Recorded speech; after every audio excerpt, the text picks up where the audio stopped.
Imagine करो, एक गरीब लड़का एक छोटे से गांव में जो हर दिन 17 घंटे खेतों में काम करता है केवल एक वक्त के खाने के लिए। अब इमेजिन करो कि इसी लड़के ने आगे चलकर 1 लाख करोड़ की कार कंपनी बना दी। ये कहानी है होंडा के फाउंडर जंगजू यंग की।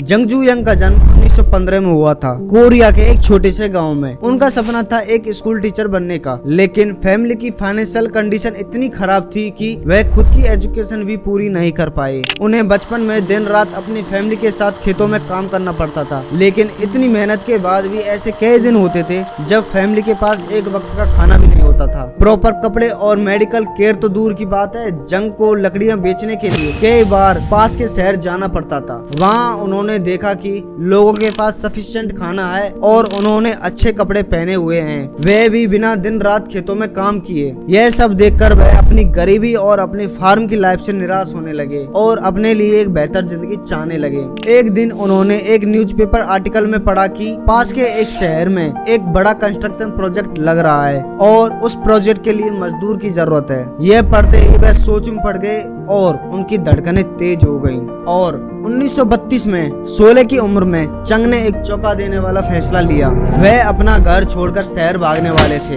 एक रात चंग अपने दोस्त के साथ चुपके से शहर की ओर निकल पड़े। करीब 160 किलोमीटर चलने के बाद वह कोबान शहर पहुंचे और वहां कंस्ट्रक्शन लेबर का काम ले लिया। काम काफी मुश्किल था और कमाई काफी कम, लेकिन चंग काफी खुश थे क्योंकि वह लाइफ में पहली बार स्वतंत्र कमा पा रहे थे। करीब 2 महीने तक यह सिलसिला चला, जिसके बाद वे पकड़े गए। चंग के पिता ने उन्हें ढूंढ लिया और उन्हें वापस गांव में आकर फार्मिंग में लगना पड़ा। उनके लौटने से फैमिली तो काफी खुश थी, लेकिन चंग खुश नहीं थे। इन 2 महीने के काम ने चंग के अंदर कंस्ट्रक्शन और सिविल इंजीनियरिंग का पैशन जगा दिया था। वह जानते थे कि खेतों में काम करके वह कभी भी गरीबी से बाहर नहीं निकल पाएंगे और इसलिए वह 2 बार और भागने की कोशिश करते हैं, लेकिन दोनों बार ही उनके पिता उन्हें कुछ ही दिनों में ढूंढ लेते हैं। फाइनली 1934 में 18 की उम्र में वह अपना 4th एस्केप अटेम्प्ट करते हैं और इस बार उन्हें कोई नहीं रोकता। वह सोल पहुंचते हैं, जो आज एक साउथ कोरिया का कैपिटल है। वहाँ उन्हें जो भी काम मिला उन्होंने वह किया। सबसे पहले कंस्ट्रक्शन लेबर और फिर फैक्ट्री वर्कर और फिर फाइनली उन्हें बोकर राइस स्टोर में एक डिलीवरी बॉय की जॉब मिली।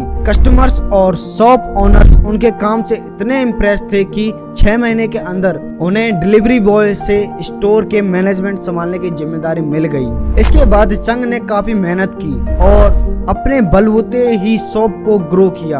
1937 में स्टोर के ओनर सीरियसली बीमार पड़ गए और उन्होंने एक सरप्राइजिंग फैसला लिया। चंग की मेहनत को देखते हुए उन्होंने स्टोर को चंग के हवाले कर दिया। 22 की उम्र में चंग एक एम्प्लॉयज से बिजनेस के ओनर बन चुके थे। अगले 2 सालों में चंग ने और मेहनत की, मार्केट में ट्रस्ट और रेपुटेशन बिल्ड किया, जिससे बिजनेस तेजी से ग्रो हुआ। एवरीथिंग इज गोइंग वेल कि तभी एक ट्रेजेडी हो गई।